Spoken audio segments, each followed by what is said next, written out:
เย่เย่เย่เอาทำไมฉันกลายร่างเป็นตัวนี้ทำไมฉันกลายร่างเป็นตัวนี้ล่ะ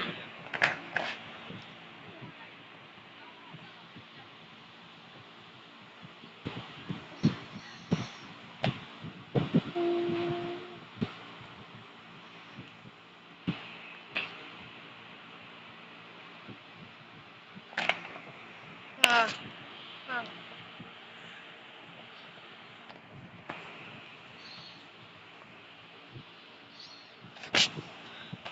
ไปกัน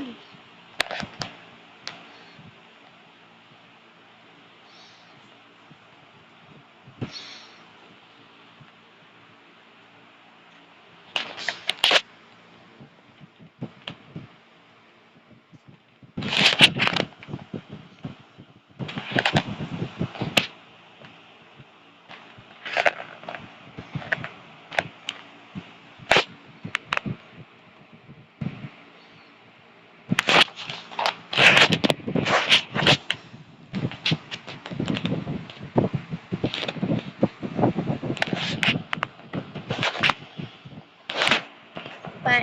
พักกัน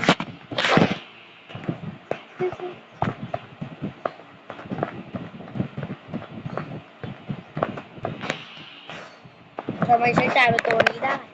ฉันก็ไม่รู้เหมือนกันนะดิเอออ่ะอืมพวกเราลุมตีมันสับประหลาดมาแล้วพังอะไรเนี่ยฉันไม่คุ้นฉันไม่ได้เป็นสัตว์ประหลาด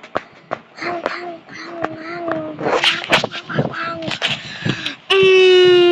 มอืม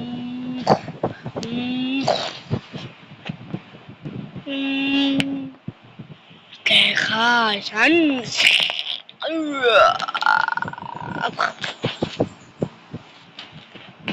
แกฆ่าฉันเอ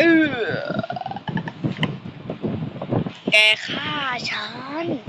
เอ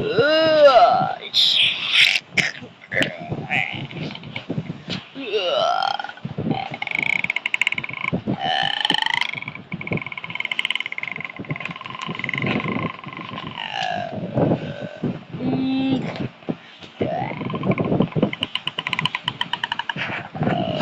อืมอ่าอู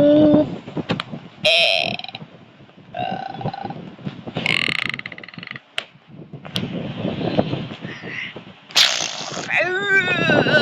ฉันตายเอง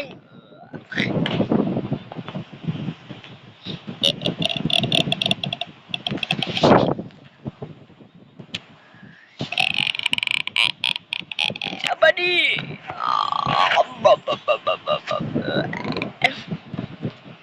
อืมฉันกินปืนเองก็ได้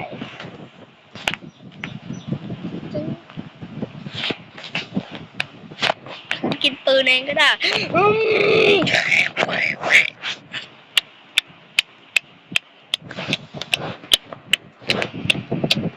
อร่อยฉันก็ไปแหละสุดท้ายไม่เหลือใครเลย